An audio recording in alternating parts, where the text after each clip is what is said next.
You need picture ID to get into a presidential or vice presidential debate or the White House. Why not voting? Why are Democrats against voter ID, signature verification, proof of citizenship? Anyway, here with more on this breaking news story, the governor of the Commonwealth, the great state of Virginia, Glenn Youngkin, is with us. Governor, you can't make this up. Why don't you explain in your own words? Tim Kaine, Democrat, 2006, signs a bill. What does that bill require you now as governor to do? That bill was signed in 2006, and it requires us to use DMV data where people self-identify as non-citizens to then go through a process of removing them from the voter rolls if they're on the voter rolls. And guess what? That's exactly what we've been doing. It's been happening for 18 years. Democrat governors, even Terry McAuliffe and Ralph Northam, used this process all the way up through into October. And that's exactly what we're doing in Virginia today. Is someone walks into the DMV, they identify themselves as a non-citizen, somehow or another, either by accident or by purpose, they register to vote, they're on the voter roll. We go through a process of notifying the registrar that they need to be told that if they cannot affirm their citizenship in 14 days, they're taken off the voter roll. And this is the process that the Department of Justice, 25 days before a presidential election, turns around and says, you must stop doing this.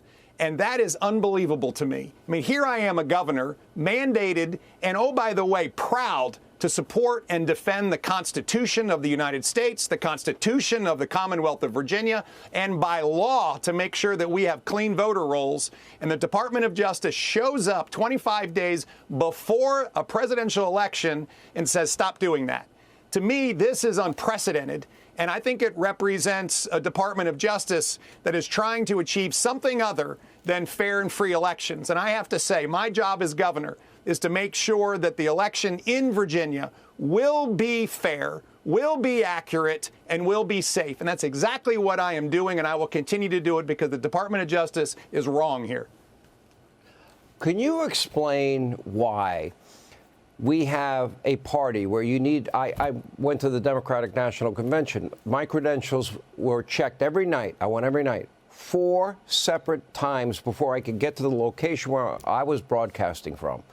And so why do they not want voter ID? Why do they not want signature verification? Why do they not want proof of citizenship? But Kamala Harris has said in her own words, she wants to decriminalize the illegal immigration, offer free food, housing, health care, education. Her running mate is giving legal driver's licenses to illegals, wants to give them free college education, and Kamala Harris is wants to give and offer free sex change surgeries paid for by taxpayers to illegal immigrants and convicts, and then a earned path to citizenship, what I would call amnesty. Can you explain why? Can you explain that mindset to me and the American people? Because she's never had to answer that question.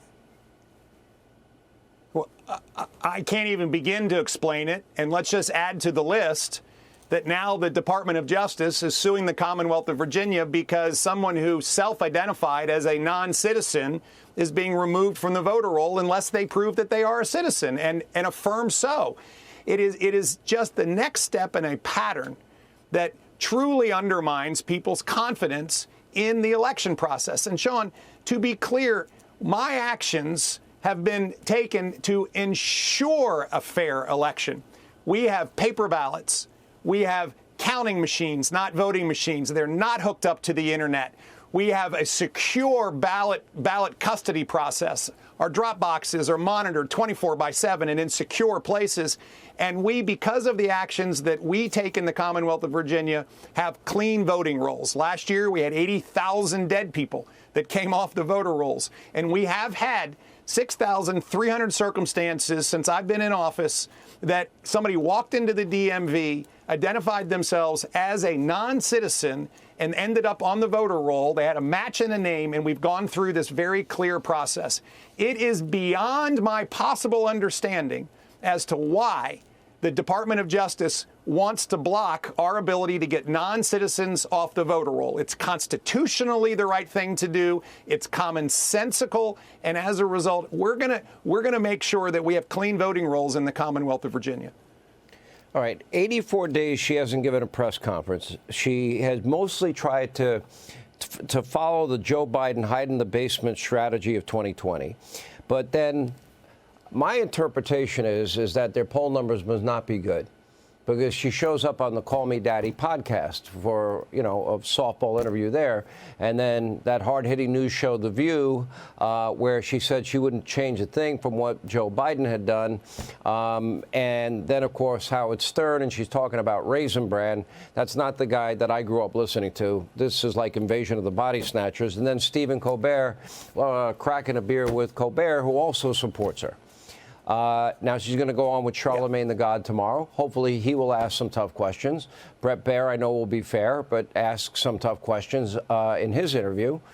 And why do you think she's now finally at this late hour going out doing any interviews when they're not working out well, nor are these appearances by her running mate? Did you see the guy couldn't even load his own shotgun? Didn't look too good. I know. Sean, this is what happens when you try to run a campaign on vibes as opposed to substance. And they have failed to address any substantive issue.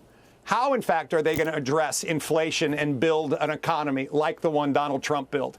How are they going to secure our border and protect Americans from this free flow of drugs, terrorists, and on top of that, violent felons? And you, in fact, saw that just last week or 2 weeks ago now, ICE senior officials disclosed that there's 13,000 illegal immigrants who have come across who are murderers, and 15,000 that have come across that have committed sexual assault, and they don't know where they are.